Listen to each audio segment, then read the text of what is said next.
नबी मुकरम सल्लल्लाहु अलैहि वसल्लम के जलील क़द्र असहाब में से एक सहाबी हैं सैयदना अब्दुल्लाह बिन हुज़ाफ़ा अस्सहमी रज़ियल्लाहु अन्हु। ये वो जलील क़द्र सहाबी हैं जिन्होंने अपने वक्त की दो बड़ी सुपर पावर्स का सामना किया। पहली सुपर पावर है सल्तनत फ़ारिस और दूसरी है सल्तनत रूम। सल्तनत फ़ारिस शाह ईरान किसरा के पास रसूल अकरम सल्लल्लाहु अलैहि वसल्लम ने इन्हें बतौर कासिद भेजा। इससे अंदाज़ा लगाइए इनकी फ़हम फ़रासत का, समझदारी का और रसूलुल्लाह सल्लल्लाहु अलैहि वसल्लम के इन पर एतमाद का कि उस वक़्त की बड़ी सुपर पावर्स में से एक के पास बतौर कासिद अगर भेजा तो सैयदना अब्दुल्लाह बिन हुज़ाफ़ा अस्सहमी का इंतखाब किया रसूल अकरम सल्लल्लाहु अलैहि वसल्लम ने। शाह ईरान के पास पहुँचे, उसने जब ख़त पढ़ा जिसमें ये अल्फाज थे कि मिन मुहम्मद रसूलुल्लाह सल्लल्लाहु अलैहि वसल्लम इला किस्रा अज़ीम फ़ारिस, कि मोहम्मद सल्लल्लाहु अलैहि वसल्लम की जानिब से किस्रा की जानिब जो कि फ़ारिस का सरदार है। इतनी बात सुनना थी कि शाह फ़ारिस अपने गुरूर और तकब्बुर की वजह से भड़क उठा और ये जुमले कहने लगा कि मेरे ग़ुलाम को ये हिम्मत कैसे हुई कि उसने अपना नाम मेरे नाम से पहले लिखा है, नाऊज़ु बिल्लाहि मिन ज़ालिक। ये कहकर उसने ख़त को पकड़ा और टुकड़े टुकड़े कर दिया और धक्के देकर सैयदना अब्दुल्लाह रज़ियल्लाहु अन्हु को अपने दरबार से निकाल दिया। रसूल अकरम सल्लल्लाहु अलैहि वसल्लम को इत्तला मिली और रसूलुल्लाह सल्लल्लाहु अलैहि वसल्लम ने उसके लिए बद्दुआ फरमाई और बद्दुआ के नतीजे में उसकी सल्तनत का शहराजा बिखर गया। वक्त गुजरता चला गया। 19 हिजरी में सैयदना उमर फारूक रज़ियल्लाहु अन्हु ने लश्कर तैयार किया कैसर रूम के खिलाफ, रूम की ताकत को कुचलने के लिए। उस लश्कर में सैयदना अब्दुल्लाह रज़ियल्लाहु अन्हु भी शामिल थे। कैसर ने अपनी फौजियों को यह हुक्म जारी किया हुआ था कि तुमने कोई ऐसा कैदी लाजमी गिरफ्तार करना है कि जिसकी अहमियत उम्मत मुस्लिमा में बहुत ज़्यादा हो। तो ऐसे कैदी को गिरफ्तार करके सबसे पहले तुमने मेरे पास लाना है। तो जब सैयदना अब्दुल्लाह बिन हुज़ाफ़ा अस्सहमी रज़ियल्लाहु अन्हु को गिरफ्तार किया गया तो रूमी सबसे पहले अपने बादशाह के पास उन्हें लेकर गए और कहने लगे कि जी ये वो शख्स है कि जिसको इस्लाम में बड़ी अहमियत इसलिए हासिल है कि ये पहले इस्लाम लाने वालों में से है। कैसर ने जब ये सुना तो बड़े एजाज़ के साथ, बड़े इकराम के साथ उन्हें अपने पास बुलाया और कहने लगा कि जी मैं आपको एक तजवीज़ पेश करता हूँ कि आप ईसाईयत कबूल कर ले, मैं आपको आज़ाद कर दूँगा। कहने लगे कि मुझे मर जाना कबूल है, तेरी ये आफर कबूल नहीं। आपको पता है कि बादशाह जब किसी बात को अपनी अना का मसला बना ले तो फिर वो बहुत बड़ी बड़ी आफर कर जाते हैं। तो वो भी रूम का, सल्तनत रूम का बादशाह था जिसे ना सुनना आता ही नहीं था। उसने तजवीज़ ये पेश कर दी, आफर ये कर दी कि कहने लगा कि जी आप ईसाईयत कबूल कर ले, मैं आपको अपनी बादशाहत में शरीक कर लेता हूँ। सैयदना अब्दुल्लाह बिन हुज़ाफ़ा अस्सहमी रज़ियल्लाहु अन्हु का तब भी जवाब यही था कि मैं मर जाना कबूल करूँगा लेकिन तुम्हारी बात नहीं मानूंगा।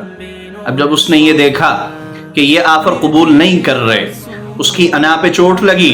उसने अपने फौजियों को हुक्म दिया कि इनको फांसी पर लटका दिया जाए, तख्ता-ए-दार पे लटका दिया जाए।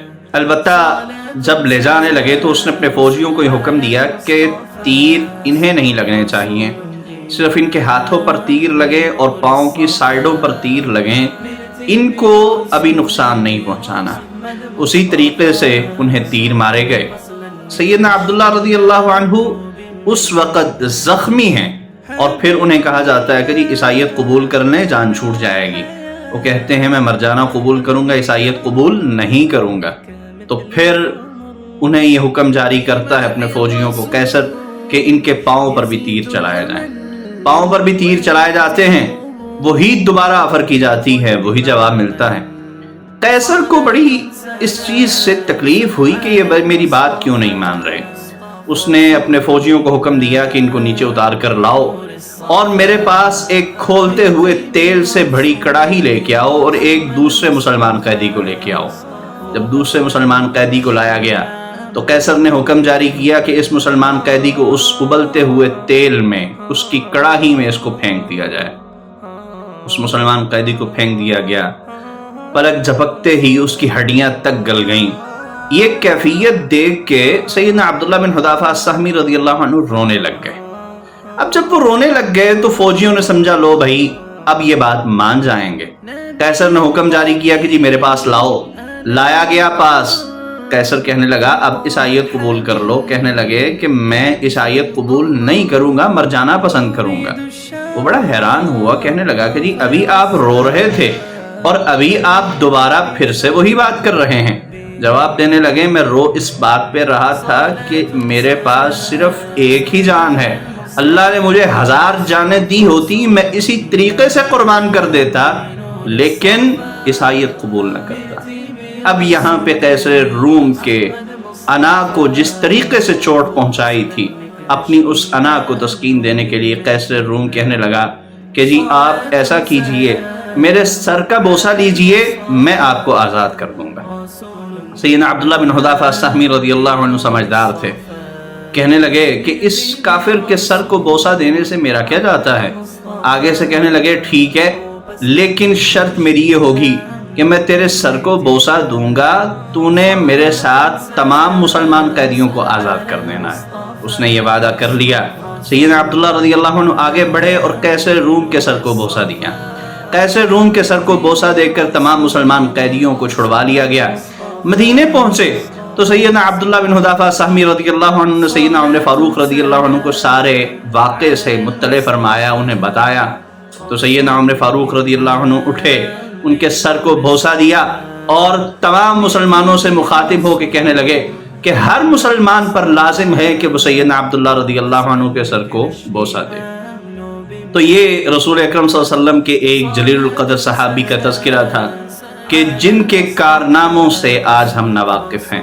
ہم نے اپنے اس عظیم سلسلے کا آغاز کیا ہے، انشاءاللہ ہم کوشش کریں گے کہ اسی طریقے سے نبی مکرم صلی اللہ علیہ وسلم کے ان صحابہ کرام کو کہ جن کے بارے میں عام طور پر لوگ نہیں جانتے، جن کے کارناموں سے ناواقف ہیں، ان کو آپ کے سامنے ان کے تعارف پیش کریں تاکہ آپ ان کے کارناموں سے واقف ہو کے یہ بات جان سکیں کہ کس طریقے سے اسلام کی آبیاری میں انہوں نے اپنا خون پسینہ قربان کیا تھا۔ انشاءاللہ پھر ملتے ہیں۔ والسلام علیکم ورحمۃ اللہ وبرکاتہ۔